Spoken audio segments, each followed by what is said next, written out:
Last month, M. Night Shyamalan released his film Glass, which is the third movie in a trilogy that started 20 years ago, nearly 20 years ago, with the movie Unbreakable. And it centers around a guy who truly believes that there are actual superheroes out there and he's trying to find them. And he goes about doing it in very twisty, shocky, spoilery ways.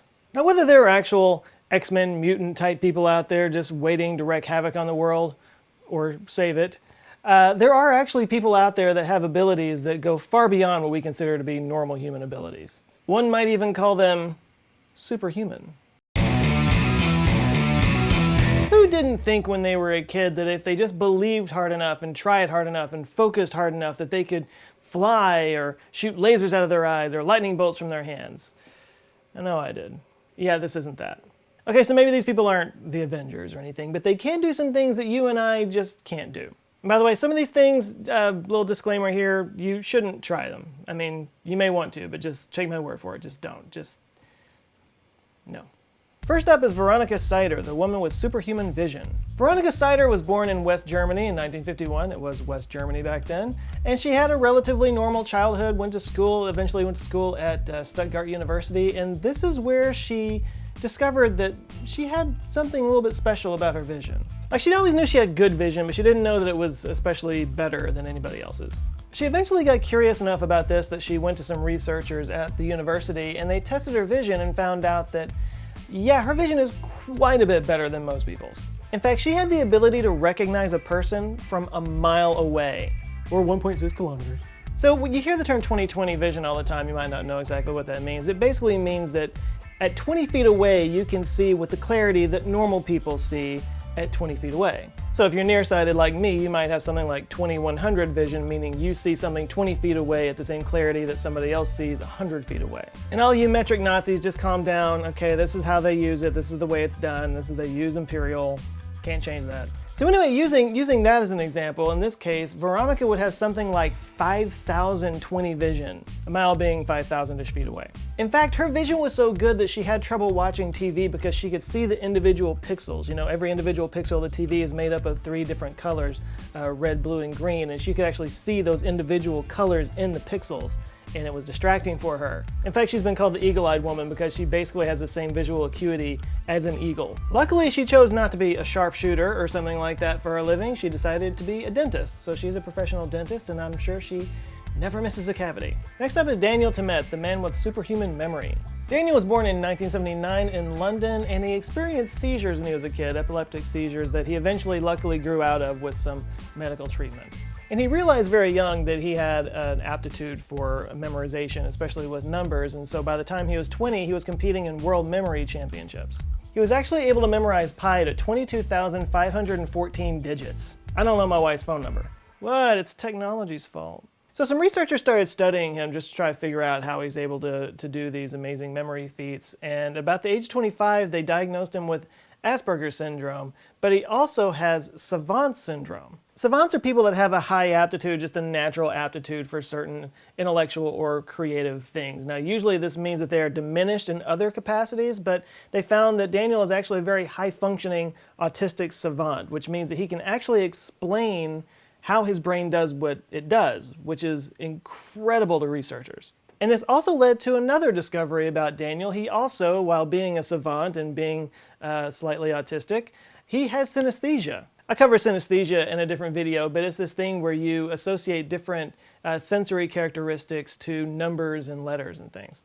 Daniel, for example, associates different colors, textures, and shapes to every single number up to the number 10,000. So certain letters like 333 he finds very ugly and unpleasant, and then other numbers like pi he finds remarkably beautiful. Daniel's been the subject of documentaries, he's written several books, and he's also created some language learning websites online. He's also done a TED Talk, which I will link down in the description below. He's a fascinating guy. So those are both nice. Let's talk about something crazy now. Let's talk about MOHAN Nair, the electric man. Remember how I said not to try these at home? This is the one I was talking about.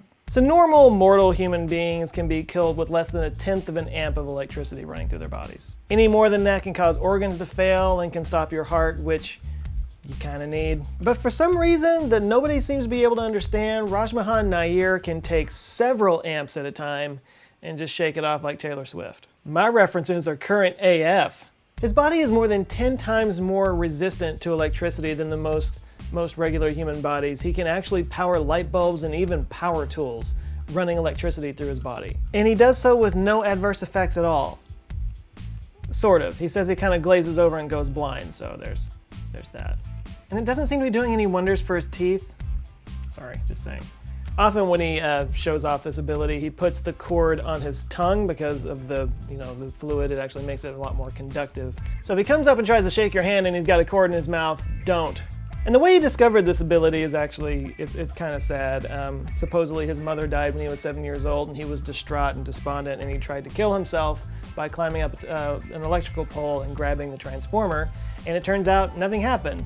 Nothing hurt him, and that's how he discovered he had this crazy ability. Now, if that's true, obviously, that's really sad. I kind of have my doubts, though. It seems very P.T. Barnum-esque, if this is something that he does for a living, if this is kind of how he's made a name for himself. That sounds like the sort of mythology that, a good showman might put on about himself. I mean, if you're going to make your name as a superhuman, you got to have a good origin story. This next one is heartwarming, amazing, and potentially life-saving. This is Joy Milne and her superhuman sense of smell. Joy Milne was a nurse in Scotland, and she always had a pretty hypersensitive nose. She was able to smell things other people couldn't smell. She could smell things before other people could smell them. No big deal, but one day she started to notice a smell coming off of her husband that she'd never smelled before. She described it as a deep, musky smell. And she didn't really think much of it until about 10 years later when her husband, Les, was diagnosed with Parkinson's disease. And they went to a support meeting of other people that have Parkinson's, and she smelled the same smell everywhere. And yeah, it turns out for some reason, she can actually smell Parkinson's disease. Now, if the story ended right there, that itself would be pretty cool, but luckily, there are some researchers that took Joy's claims seriously. They began testing her ability to discern between smells of people who have Parkinson's and people who don't, and she was able to pick apart out of 50 samples with 98% accuracy, meaning she only got 1 out of 50 wrong. Now keep in mind, she was able to smell this 10 years before her husband started to show any symptoms. So what they're trying to do is they're actually trying to find out exactly what molecules, they're trying to suss out the molecules that she was able to smell to make this determination, because if you can predict something like this, if you could diagnose somebody with Parkinson's that far before they start to show any symptoms, you have a really good chance of slowing the disease down and maybe even preventing it from becoming debilitating. With Parkinson's, they say by the time you start to show symptoms, like 60 to 70% of the damage has already been done. The research is ongoing, but last year they announced they were able to narrow down the list of volatile organic compounds, which is what they're looking for, down to only 10. So they're coming really close to a breakthrough here, all because of Joy Milne's special nose. Last but not least, let's talk about modern samurai ISAO MACHII and his superhuman reflexes. I'm just going to say real quick, I am 90% sure I'm mispronouncing his name, so ISAO, I'm sorry, please don't stab me. ISAO MACHII calls himself a modern-day samurai, and he's been using katana sword and practicing with it for the better part of his life. He currently holds 6 world records using the sword, showing a display of accuracy that's just almost impossible to believe, including when he's able to slice a pea pod in half lengthwise with his sword. He also has a knack for slicing up tennis balls that are fired at him, but maybe the most impressive thing that he's able to do is he's actually able to slice a BB in half that is fired at him from a gun.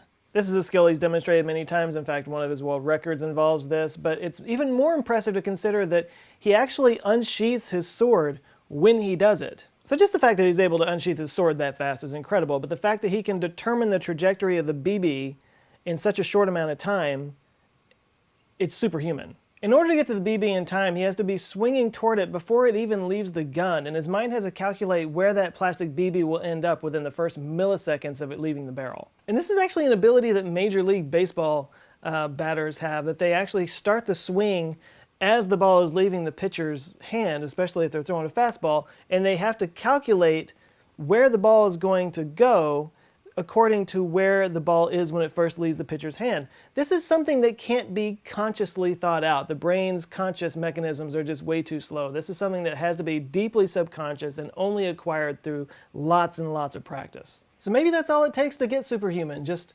practice for years and years and years and years. That's no fun. But those are some of the examples I found out there. There are definitely others that I didn't include, including a guy who can look at a record and tell what song is playing on the record just by looking at it. He can just tell by the grooves. There's a guy out there that can do that. I would have included his story, but I wanted to keep it to 5. So what can you do? Anyway, if there are other superhuman people out there that you can think of that I didn't cover here, I know there are many, leave them down in the comments below. You can talk about it. And if you think you're superhuman, share it. We'll see. All right, thanks so much for watching. If this is your first time here, maybe check out this video right here because Google thinks you'll like that. There's also plenty of other videos that are probably over there on the sidebar on topics like this. I do random topics on Thursdays, more sciencey, futuristic topics on Monday.